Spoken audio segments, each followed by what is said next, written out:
Hello. Oh, yes. Salama. Yes. Wewe ndo mwalimu naambiwa nikutanishe. Sema umefika gate. Ndo mwalimu gate. Sasa kweli. Wewe mwenyewe unatembea sasa huna future. Sasa unakuja kutukumbusha nini hapo? Sasa wewe umetuma tu nichukue. Sasa shida yako ni nini?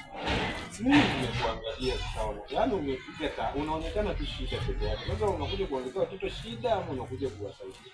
Sasa wewe ndio nani kwa issue? Si mimi ni mwalimu ama teacher hiyo. Sasa wewe ni mwalimu tu, si teacher. Sasa umetuma tu mwalimu unichukue unipeleke ofisi.